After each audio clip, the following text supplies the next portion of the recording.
మానవ జీవితంలో అధికారం శాస్త్రం కాదు. కానీ కొంతమంది జీవితంలో ఎంత అధికారం వచ్చినా ఆ అధికారం ఉన్నా లేకపోయినా ప్రజల గుండెల్లో ఆయన ఉనికి ఎప్పుడూ మెరుస్తూ ఉంటుంది. అదే విద్యాసాగర్ గారు ఉనికి, ఆ పుస్తకమే ఉనికి అన్నమాట. మరొక విషయం ఏమిటంటే, భగవంతుడు ఈశ్వరుడు మనం చూస్తూనే ఉంటాడు. ఒక్కొక్క మనిషికి ఒక్కొక్క పదవి, ఒక్కొక్క అధికారం, ఒక ఐశ్వర్యం, అందం రకరకాలు ఇస్తాడు, ప్రసాదిస్తాడు. అప్పుడే మళ్ళీ మనల్ని పరీక్షిస్తాడు. ఇతనికి మనం ఇంత ఇచ్చామే, మామూలుగా ఉన్నాడా, గర్వంతో ఉన్నాడా అని. ఆ గర్వం జయించిన వాడే మహోన్నత వ్యక్తి. ఆ గర్వం జయించిన వ్యక్తే మన విద్యాసాగరరావు గారు. ఒక విశిష్టమైన వ్యక్తి, విభిన్నమైన వ్యక్తి, విలక్షణమైన వ్యక్తిని చెప్పాలన్నమాట. ఎలా అంటే, బాంబే గవర్నర్, మన తెలుగు బిడ్డ. బాంబే గవర్నర్ అంటే మహారాష్ట్ర గవర్నర్. ఆ బ్యూటిఫుల్ ప్యాలెస్, ఆ సముద్రం, ఆ biggest India's capital industrial city, దాని గవర్నర్గా ఉన్నా అందరూ ఆయనకి సెల్యూట్లు కొడుతున్నా మనం కనిపించినప్పుడు ఆయన చూపించే ఆప్యాయత, అనురాగం, ప్రేమ, అది ఒక విచిత్రం అన్నమాట, విశిష్టత. Nobody will have like that. అందుచేతనే విద్యాసాగరరావు గారు permanent governor in hearts of the people. That is Vidyasagar Rao.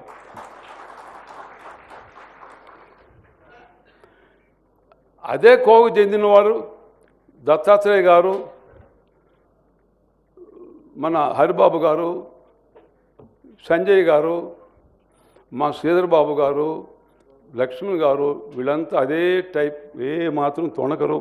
పదవి వస్తూ ఉంటుంది, పోతూ ఉంటుంది, ఇదే ఉంటుంది. మా శ్రీనివాసరావు కోటీశ్వరుడు, అయినా మామూలుగా సింపుల్గా, ఎలా సింపుల్గా ఉంటాడు. ఒక ఆశ్చర్యం ఏమిటంటే, బొంబాయిలో రాజ్భవన్లో కింద స్వరంగంలో 100 సంవత్సరాల క్రితం బ్రిటిష్ వాళ్ళు బ్రహ్మాండంగా 14 గదులతో ఒక ప్యాలెస్ మాదిరి లోపల కింద స్వరంగంలో నిర్మించుంటే ఎవరికి తెలియదు. ఇన్ని 50-60 సంవత్సరాలు ఇన్ని గవర్నర్లు ఉన్నా, it is only our Vidyasagar Rao who has invented and given a new life for that project. ఆయన దాని స్వరంగం తీసి లోపలికి కంప్లీట్గా దాన్ని రెన్యువేట్ చేసి ముఖ్యమంత్రి గారు షాక్ అయిపోయారు. మహారాష్ట్ర ముఖ్యమంత్రి ఎంత అద్భుతంగా ఉందని చెప్పి ఆ రోజు విద్యాసాగర్ గారు తీశారు. అట్నే కింద క్యానన్స్, ఫెరంగులు ఉంటే అవి కూడా తీశారు. ఇలా ఆయన సంతోషం. అటువంటి మహనీయ వ్యక్తి ఉనికిని పుస్తకం బయోగ్రఫీ చేయడం, ఈరోజు ఇంతమంది రావడం అంటే ఆయన అజాత శత్రు, రాజకీయానికి అతీతంగా వచ్చారు. మరి ఆ బుక్ రిలీజు ఎవరంటే మన ప్రీతం ముఖ్యమంత్రి, డైనమిక్ పర్సనాలిటీ ఇది రేవంత్ రెడ్డి. ఆయనకి ఏమిటంటే, చూడు ఇంకా డ్రెస్ మార్చలేదు, సింపుల్గా ఉన్నాడు. చలికాలం కూడా మా కోట్ ఏమంటే వేయుడు అట్నే ఉంటానంటాడు. అది ఎవడు, మేమేమో కోట్ వేస్తాం, ఆయన కోటు వేయుడు. సింపుల్గా ఉంటాడు, కానీ గట్టి మనిషి. చూడడానికి నవ్వుతా మెత్తగా ఉంటాడు, కానీ గట్టిగమైన మనిషి. అవసరమైతే గట్టిగా నిలబడతాడు. ఈరోజు ఆయన కళ, ఆయన తపన, ఆయన ఆశయం ఏమిటంటే, హైదరాబాద్ సిటీని భారతదేశం కాకుండా ప్రపంచంలో కూడా ఒక గొప్ప సిటీగా చేయాలని చెప్పి ఆయన కలగా అంటున్నాడు. మనం ఆ రోజుల్లో కథల్లో చూసాం. మూసీ నదిలో ఆనాడు నవాబు కుమారుడు, ఆయన రొమాంటిక్స్ లవ్ స్టోరీ అని చెప్పి వినేవాళ్ళం కథలు అప్పుడు ఆ రోజుల్లో. అటువంటి మూసీ నది ఈరోజు మురికివాడలో ఉంటే ఆయన దాన్ని కంకణం కట్టుకుని దాన్ని అద్భుతంగా సుందరంగా తయారు చేసి భారతదేశం గర్వించే విధంగా చేయడానికి come on give a big claps to Revanth Reddy. ఇక ఆఖరిగా ఒక్క విషయం చెప్పాలి. విద్యాసాగరరావు గారు మంచి హ్యాండ్సమ్ పర్సనాలిటీ. చూడండి ఎంత స్మార్ట్గా ఉన్నాడు. అది చాలా కష్టం అలా ఉండడం.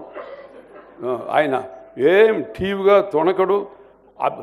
అందుచేతనే ఏ ప్రైమ్ మినిస్టర్ ఆనాడు వాజ్పేయి గారు ఆయనంటే అభిమానం, నరేంద్ర మోడీ గారికి అభిమానం, నేను చూశాను బాంబేలో ఆ ముఖ్యమంత్రి గారికి ఏంటి ఎంత ప్రేమ అప్పుడున్న అందరూ, అది ఆయన గొప్పతనం. ఆయనకు అందుచేత నేను ఆఖరికి చెప్పేది ఏమిటంటే, నేను మామూలుగా ఉపన్యాసిస్తే ఈశ్వరుని గురించి గుర్తు చేసుకుంటాను. సుబ్బరామరెడ్డి గారు ఉపన్యసిస్తే ఈశ్వర మంత్రం చెప్తాడు అంటారు. దానికి కారణం మన జీవితంలో అందం, అధికారం, ఐశ్వర్యం అశాశ్వతం, ఈశ్వర శక్తే శాశ్వతం అని చెప్పి మనం ఎప్పుడు ఉంచుకోవాలి. శంభో శంకర, హర హర మహాదేవ్, ఓం నమ శివాయ.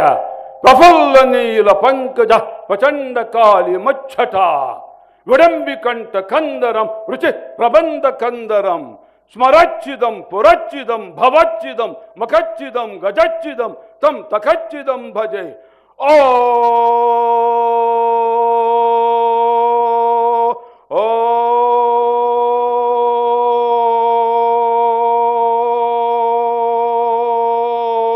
నమ శివాయ.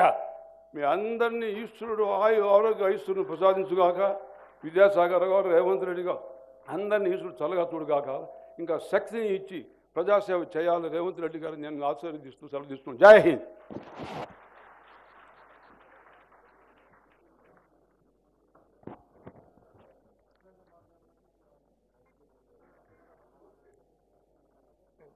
గౌరవనీయులు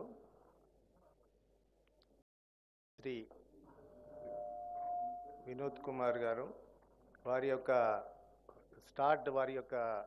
రాజకీయ వ్యవస్థ స్టూడెంట్ మూవ్మెంట్ ఏఎస్ఎఫ్ నుంచి స్టార్ట్ అయ్యి సిపిఐ స్టేట్ కౌన్సిల్ మెంబర్గా, తర్వాత టిఆర్ఎస్ వ్యవస్థాపక సభ్యుడిగా కేసీఆర్ వెంట నిలిచి వారు మా పార్లమెంట్ సభ్యులకు 2 సార్లు సేవ చేశారు.